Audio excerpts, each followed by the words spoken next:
Paul Ritacco, hello. We have known each other for 30 years now. We were both students once in Poland for a short while. Now you work for the Republicans, the party in the United States. You're a compliance consultant, if I understand that right. So that's why we are talking today about the elections. Are you very much disappointed or just a little? So I'm very much disappointed as a Republican because all indicators were that the Republicans were going to perform quite well during this election. And really, the results have not been, I think, where most Republicans expected them to be. I mean, ultimately, I think Republicans were hoping to get the Senate, and they were hoping to have a fairly sizable majority in the House. Right now, it looks like they've not gotten the Senate. The Democrats will hold on to control of the Senate. And in the House, if the Republicans get the majority, which they should, it's only going to be by a handful of seats. So it's going to be very tight. So one can say a huge disappointment. I mean, how was that possible? When we last talked, you said, listen, it's the economy, stupid. Just go to the gas stations. You see people are suffering. And now something else happens somehow. What is your analysis of this result? So listen, you're going to hear a lot of different analysis, right? Inevitably, analysis revolves around the polls were wrong, or Trump impacted this election. Abortion was a huge issue, and I would say this: those are probably factors, but I would say they're actually probably more peripheral than people believe. I have sort of a different take on this because my background, being a former chief of staff, working for many members of Congress, doing election compliance, seeing many campaigns, participating in many campaigns. What I see here is something very, very different. I've seen a handful of people who've touched on this, but I don't think they understand sort of the mechanics of it, and that is. And it's something that I think I've relayed to a few folks here over the last few days, and that is, this is, our elections are typically about issues, right? So we were talking about the economy is the most significant issue for people, and quite frankly, the polling showed that. And I would say my analysis is that the polling actually wasn't incorrect. I would say the polling was correct. But there had to have been some other factors, because what I see is, especially in a couple of candidates on the Democrat side, there was really no logical reason from a traditional standpoint that they should have won. Okay, and so what I see is really that there's a problem that the Republicans have, because the Democrats have become the best process-based party in the Western democracies. And I'm working on an article about this, and so you're getting sort of a preview to some extent. I think that the way our elections have changed over the last number of years is that the issues, while they are important for turnout on election day, there are other issues and other mechanisms that have become far more important in terms of the lead up to the election. And so let me kind of explain sort of a little bit of the history, because I think putting it into context, I think, helps a little bit. And this is very different than Europe, for example. Okay. So you are talking about like the process, no? The process, how you bring the people like to vote. That is your topic. Correct. So what I say is that we are actually process-based elections. We are not issue-based elections. And that seems so strange, but this is really the conclusion that I've come to. And that ultimately the Democrats are better at the process of securing votes than the Republicans at this point. Okay. And we've seen this in the past, right? So listen, in most countries of the world, you have an election day. Okay, maybe you'll have an opportunity to have absentee ballots. In Germany, they do mail-in ballots, but they're generally pretty secure, and I'll explain what that means. Or in a place like France, you have proxy voting. And I've observed elections around Europe and elsewhere. And so what we've done is we've gone from a single election day, and this isn't something that happened recently, it's happened over the last maybe 10 or 15 years, to an early voting period. And the Democrats really pushed early voting, and they pushed it because, as they said, they wanted to have more accessibility to voters, for voters to vote. Okay, it sounds very good government, but what it really enabled them to do is identify. So let me explain sort of a difference, one major difference between most European countries and the United States. So in Germany, for example, with mail-in voting, one of the keys to the mail-in voting in Germany is, from my perspective, is that when you cast your ballot, only the officials know that you've cast your ballot, not the party. So you still need to be winning on issues. Well, in the United States, every day you can get an update of who has actually voted. And so because of that, with the data collection we have, you can actually sort of micro-target. And so that's what I'm talking about when I say process, right? So we can actually, so in mail-in voting, let's just start with the extended period. So first thing that happened was extended voting periods. So the Democrats historically were not very good at getting the turnout on election day. So for them to be able to expand the number of days in which to vote, it allowed them to see, oh, day one, these people voted. Who hasn't voted? So they can keep following up with those who haven't voted to try to get them to turn out. So meanwhile, the elections is ongoing, like in all that period, they are very good in doing the targeting, knowing who has not voted yet, bringing this person to the voting station, and this is like a machine, and they have built that machine very nicely. No, that's what you say. And the question is, why is the Republican Party not capable of copying that machine or doing it even better? Yeah. So, well, with early voting, actually, the Republicans have actually copied it. So early voting was the first step, right?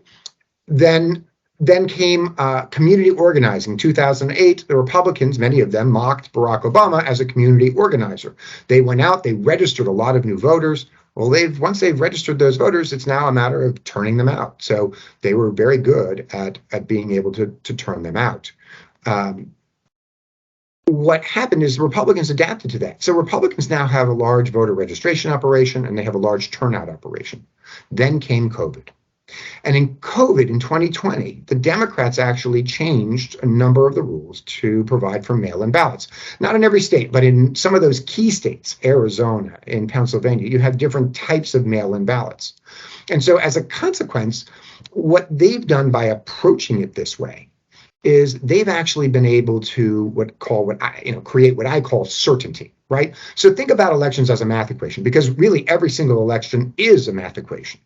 And so what they were really able to do is, if I need 2 million votes, but I can get 1 million early votes from my side, okay, I've now mathematically created certainty, because it's not just I've got people registered to vote and I'm encouraging them to turn out. It's I've actually got a ballot in. I've got a vote in, right? And they know, because of data, the likely percentage of those votes going their way, which is a very, very high. Okay. Okay. So that shows some surprising strengths in the Democratic Party, that they are able to do so. The Republicans, have some way to go, room to perform better. But I think this is a little bit technical analysis, which is interesting. But on the other part, there is the big elephant in the room, and everybody's talking about it. It's not the elephant that we're not talking about, it's the elephant that we're talking about, Donald Trump. So, I mean, going away from the technical issue to the content of persons, isn't it him who is just the big problem of your party? He is certainly a factor in that party, right? For sure. I mean, we're not going to say that he's not one of the biggest factors, but my actual whole point here is that he's probably less important. He's an excuse, and he's sort of been used to hide this technical aspect of what the Democrats have done. And the evidence of that is some of these other races and how they've materialized. And so I don't try to go back to that. I just want to be able to put it into some kind of context. There is in many ways sort of an exaggeration about Trump. Trump is such a huge motivator for getting out the vote that I think we tend to hear this massive volume of Trump. And don't get me wrong, I think it impacted places like Pennsylvania, right? I think there is a reasonable chance that, if you look at local media coverage in the last week, my suspicion is, I haven't looked at this yet, but my suspicion is you'll find that in local news coverage in the last week in Pennsylvania, instead of talking about John Fetterman who was the Democrat candidate, who had had a stroke and had severe limitations because of that stroke. Instead of talking about his limitations, that air got sucked out of the room and it became about Trump. Trump was going to this state, Trump was going to that state. And so, when you're losing a race by 1%, it is not unreasonable to think that maybe people were either inspired to turn out, or other people maybe got turned off and didn't vote. And so it impacted that election day voting. So it has a consequence. But like I said, it's not necessarily as important as you're being able to bring in and count 1 million votes.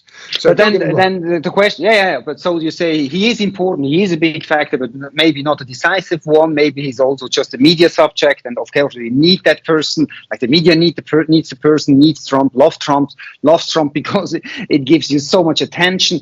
But then I think, does the Republican Party need a change in the leadership, because he basically everything is around him, and you're not winning, you're losing. Yes. So you should have won and you haven't. So do you need a leadership change? So I think there's a good argument to be made that yes, that it's time for a change, that maybe Donald Trump served his purpose, right? And it was a very important purpose for a lot of Americans.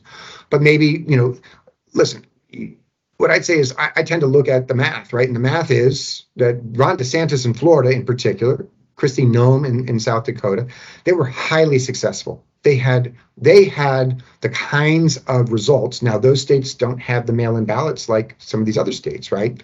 So they were a more traditional election. The process wasn't not as important as the issues in those states. And they turned out and they had results that were in line with all the assumptions based on the polling and everything else. So how can you sit here and say Ron DeSantis is not a significant factor in the Republican Party? Now, Donald Trump is going to say, I made Ron DeSantis because of my support.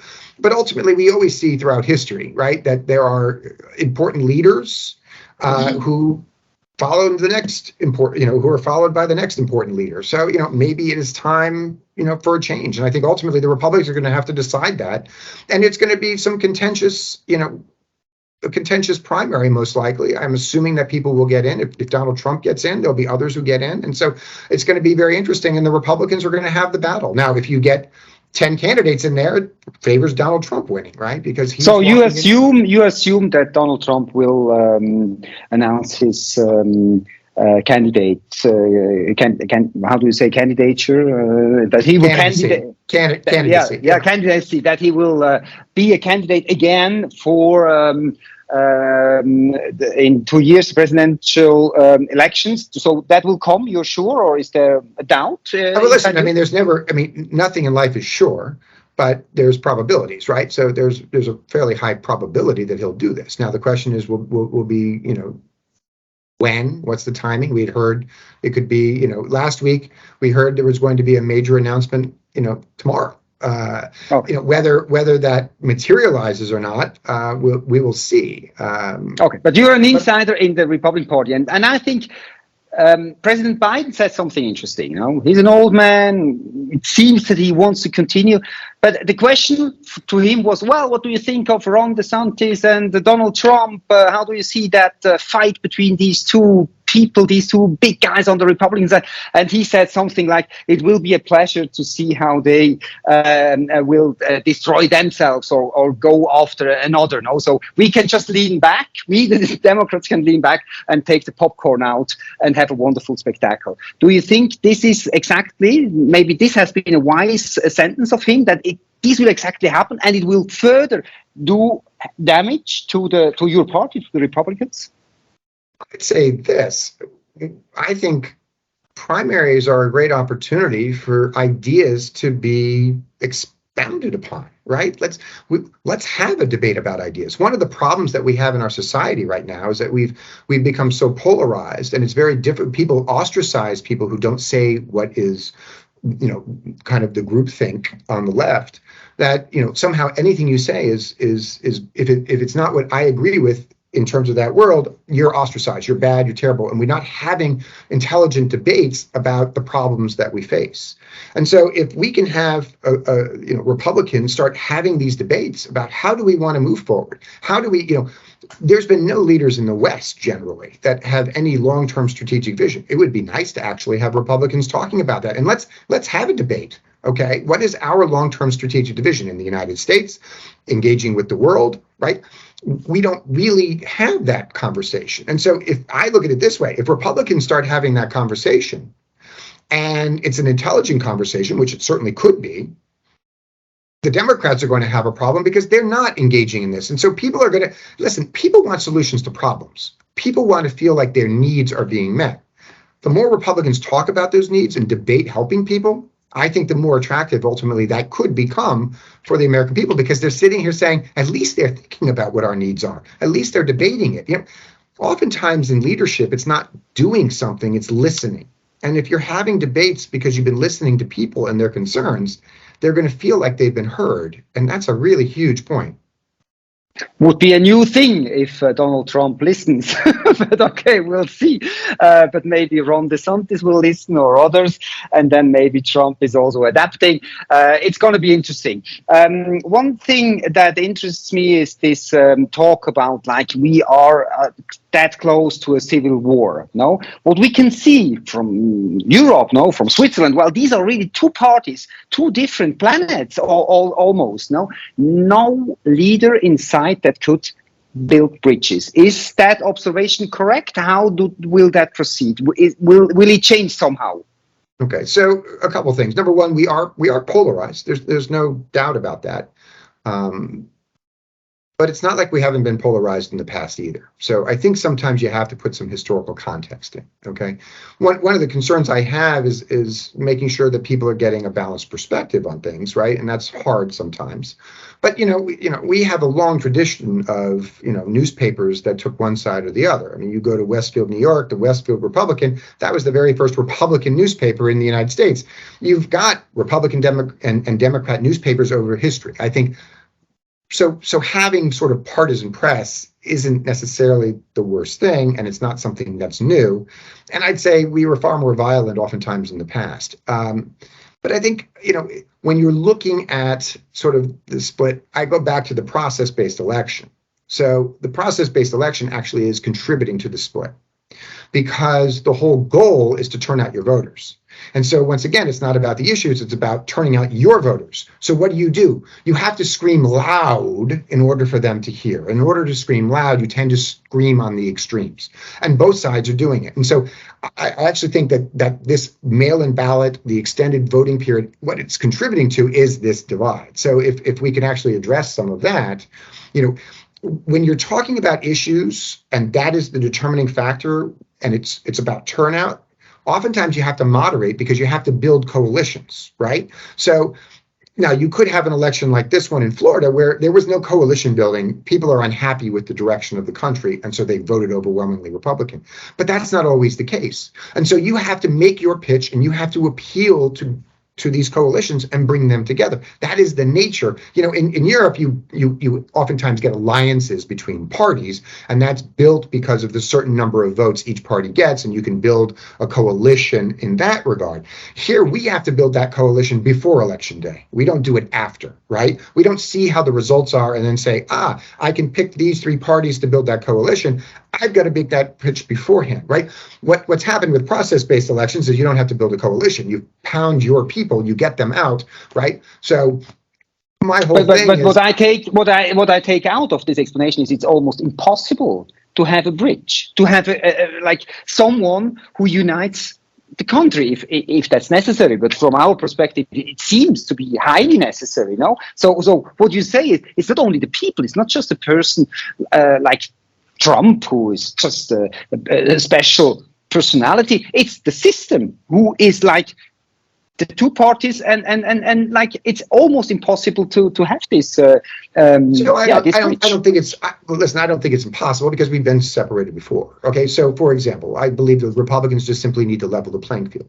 So if Republicans start getting active and doing mail-in ballots the way the Democrats are, in terms of turning out votes beforehand, what they do is they level the playing field, and so the vote is decided by the issues on Election Day. So once again, you have to start building those coalitions. You have to reach across the aisle to build those coalitions.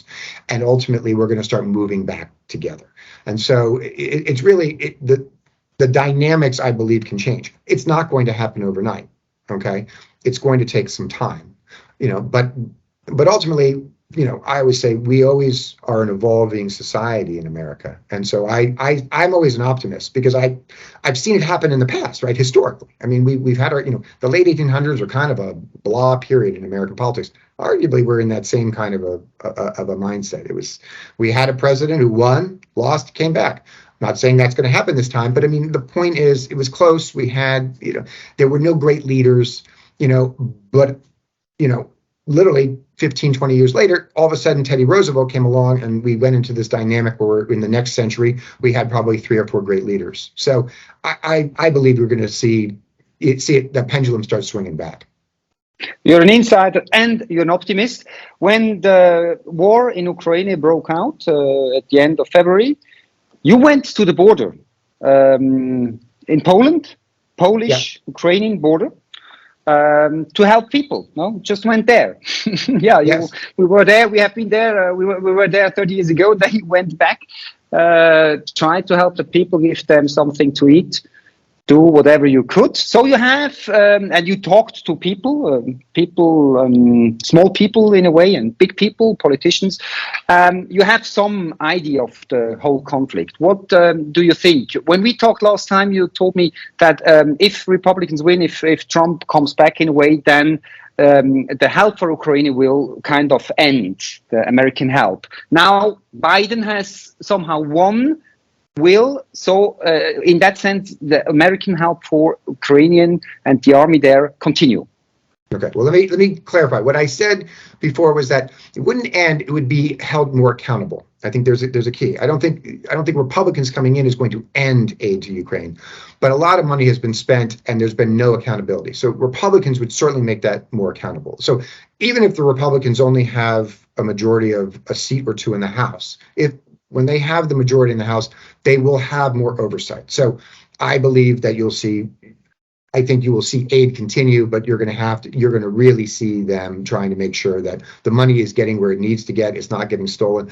And by some accounts, 80% of the aid is being diverted. That's going into Ukraine at times. And so that's ridiculous. And that's not acceptable. And so, listen, I think it's only reasonable that we say if we're going to spend $60+ billion, that we're making sure that this money is being spent intelligently and wisely. And I think we've already seen our Department of Defense doing that, because about a week before the election, there were reports that they were sending teams into Ukraine, I think through our embassy, to verify that weapons were actually getting where they were. They didn't want to incite Russia, I think, so they were doing it through the legal means of the embassy, but they were trying to make sure that everything that was being promised was being delivered and secured by the right parties.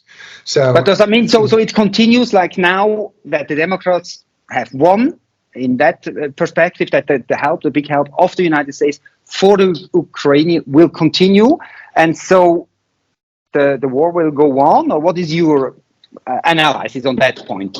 Well, I think a lot of that, so I mean, I don't see an end to this war particularly soon. I mean, but once again, I'm not an expert on the internal machinations in Russia. I mean, that certainly will play a factor.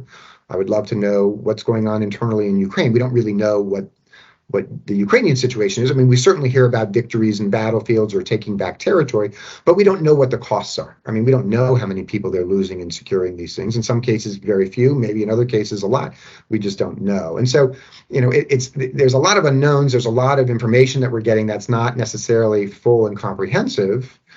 And I get that, right? They don't want to share bad information with Russia if there is bad information, But once again, I'm certainly an optimist, but I'm also a realist. Okay. The question is a little bit: what is the sentiment on the other side of the ocean, of the Atlantic? What is the sentiment in Washington? That the superpower of this planet. Now, so it's very important what the Americans do. Yeah. And now we have here a war that is close to our air zone where we live all, Western Europe. We could never have imagined that. Here's the war. Okay, we are clear what we think. We must help Ukrainian. We are against Russia. That's fine. The question is, what will the Americans do? And you're closer. Yeah. You are closer. So I think the sentiment right now, Yeah, I would say the sentiment right now in Congress is not anti-Ukraine in any way, shape, or form. Okay. I think there will be a number of Republicans who come in who've been elected because there are American people who are hurting. And we've spent a lot of money on an open border, and a lot of people are getting funds. And people are saying, at home, saying, I can't. It's costing me a lot more money to feed my family, to take care of my family. My education system is faulty, and that ultimately we need to be able to take care of me and us and my neighbors and my community. And why are we spending all this money? So I think Europe actually has a role in this as well. And I think I may have relayed this to you, and that Europe has done a very poor job of explaining to the American people. So I think the generally members of Congress are sympathetic. They want more accountability, but they're sympathetic and they're not adverse to supporting Ukraine necessarily. Europe has done a poor job of explaining to the American people precisely what they have done. And I know Europe has done a lot, not so much on the military side, just because we have more capabilities there, but certainly helped a little bit there.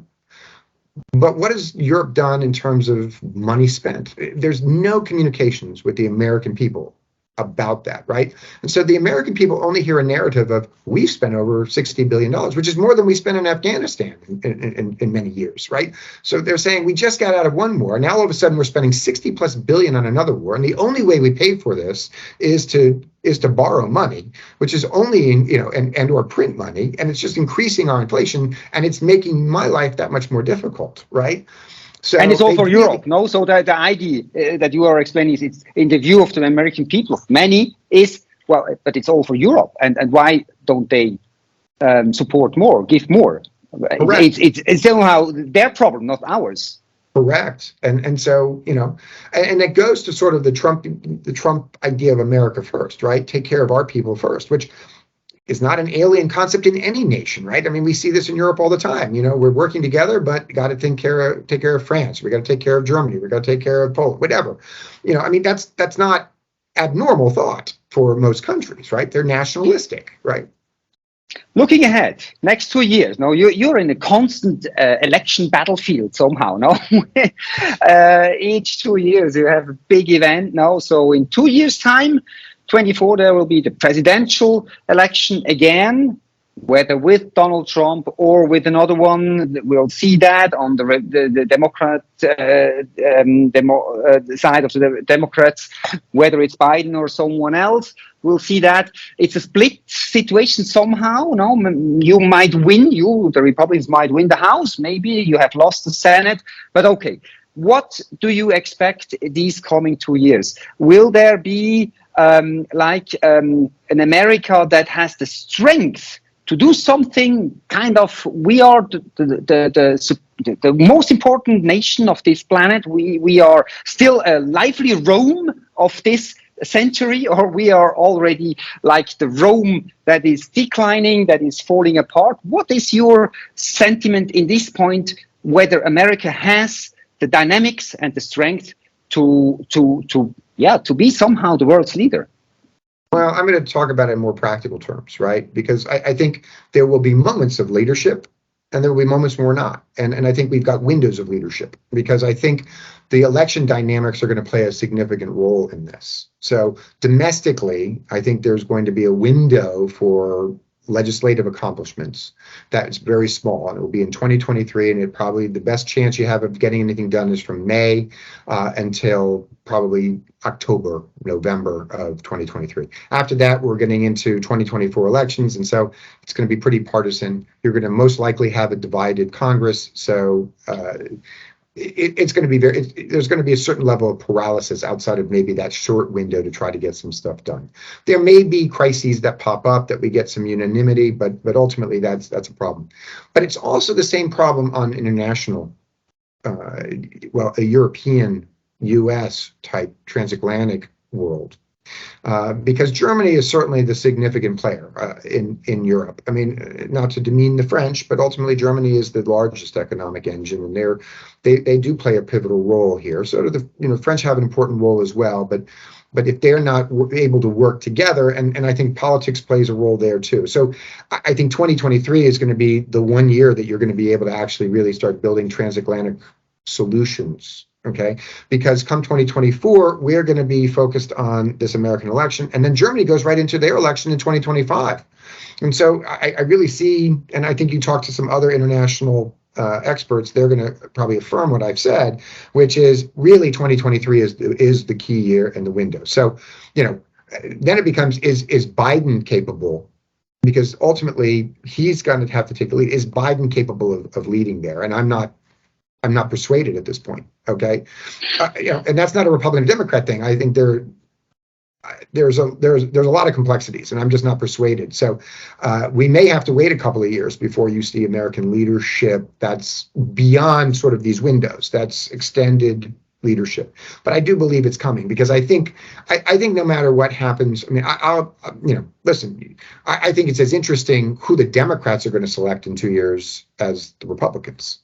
And in fact, and will you say that is open if Joe Biden says, I'm 79 or 80, I don't know exactly, but around that age, and look what I have done. I've won once more against the giant Donald Trump. I'm the leader, no doubt about it. So he will candidate for a second term. Is there? Well, then it's done, no? Then the Democrats won't have a battle, no? Then it's just him. Or what is your idea on that point? Let's look at it this way. If the Republicans can actually address the process problems that they have, and I suspect now that this narrative is moving forward, not because of me, but just I'm hearing other people talking about the mail-in ballot problem. What I've done is I've done an analysis of sort of why, the math, and what that means. I think if the Republicans start addressing that, not only level the playing field, it becomes more problematic for him. And it becomes, I would say, almost like when Jimmy Carter was running in 1980. So Jimmy Carter, you may not recall, because you're not an expert necessarily on U.S. elections, but Ted Kennedy, John F. Kennedy's brother, actually ran against Carter in 1980. Now, Carter won, but, it damages a sitting president. So, listen, Gavin Newsom is certainly getting himself ready. Would someone challenge him? It's not impossible. It's not impossible, and I think because in history, as you said, with the presidency of Jimmy Carter, it has happened, and that's not 200 years ago. That has been quite recently in historic terms. Yeah. So I mean, it's certainly possible. A lot will depend on the economy, right? Where are we economically? Are we recovering? Okay, it makes it harder to challenge president if it's recovering. I mean. I think it's certainly not impossible. And I would say this, I actually would be Biden will be 82. Biden just turned or is about to turn 80, maybe even today. Or maybe he will be the oldest one. No, it has never been such an old president. No, I think I believe he already is. He's already. Yeah, maybe. Well, Ronald Reagan was old too, but then when he got his second term, Reagan, I think he was not that old. No. I believe Biden is actually. Yeah, Biden is actually the oldest, and so what I would say is I'm actually going to be surprised if Biden runs, but that will open this thing up, and we're going to have a free for all. It will be quite interesting. One more thing, because I said before, what do you in Washington think about how you can lead the world? There is also sometimes the idea here in Europe that we must now finally take our destiny in our own hands. No, Switzerland is in the middle of Europe, but I mean, we are talking about Western Europe. No, is that something that you could say? Yes, it's time, do something, but you must have an idea. You talked a little bit about Germany and France. Is this something that also even the Americans? We always think the Americans have a hidden plan. They want to have Europe close by.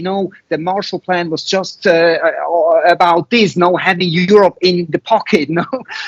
Maybe we are all wrong. Maybe in Washington, people think, why can't these Europeans stand on their own feet? Well, I'd say this. We've had at least 5, maybe 6 presidents who've been asking for Europe, those European countries that are members of NATO, to pay up. And they never really have. So I would say that this is not necessarily an attitude that is new. It's probably an attitude that's been around, that they've always wanted Europe to participate in a especially in a military perspective, in a much stronger way. You have a European economic union. You don't have a European military union, and so they depend on us. Now, So, in that regard, I would say America has been asking Europe to sort of step to the plate for a long time. Europe hasn't chosen to do that. Now, that's not necessarily a bad thing from some Americans' perspective, right? I think we're seeing the issues today, right? I mean, it's ultimately strategically, from a military standpoint, Europe is significantly weaker now. We can't necessarily manage multiple engagements, right? I mean, you're talking, three important areas, which is, Europe through, Ukraine, Russia, we've got the Middle East, and you've got Asia. I mean, not that there aren't other important areas, but those are three of the hotter areas. For the United States to be able to maintain engagement in all those areas, I think, it's getting to be too expensive, right? I mean, the money just costs a lot. Europe needs to start helping there, okay? And as a result, you're creating a different aspect to Europe, right? So Europe becomes not just an economic equal, but arguably a military equal, which changes the whole dynamic. So do Americans want that? I would say, most Americans would say, yeah, let them take care of their own affairs. If you say, well, they're going to be a military power like us, maybe not. But, I personally am skeptical that Europe will ever be able to do the military side as sufficiently as would really be necessary. So what I really think is that I think the U.S. is always going to play a very important role. And that's because what the U.S. does, even today, is we do create some stability in Europe. And it seems strange, and I don't want it to sound arrogant. I just think we see it in Ukraine. I mean, some of these issues between Ukraine and Russia, I mean, these are issues that are hundreds of years old, right? We act as if this is in some box and we can handle it through diplomatic means. And in some aspects you can, but in other aspects, it's just totally not in that box. And I think that is sort of the same thing. Listen, I mean, to get some of the countries in Europe to engage together, having us be a partner, not necessarily dominating, but be a partner, I think is a really important part, especially on the military side. I think Europe needs that, right? Because it gives people the assurance that I can deal with this other country because there's a stabilizing factor.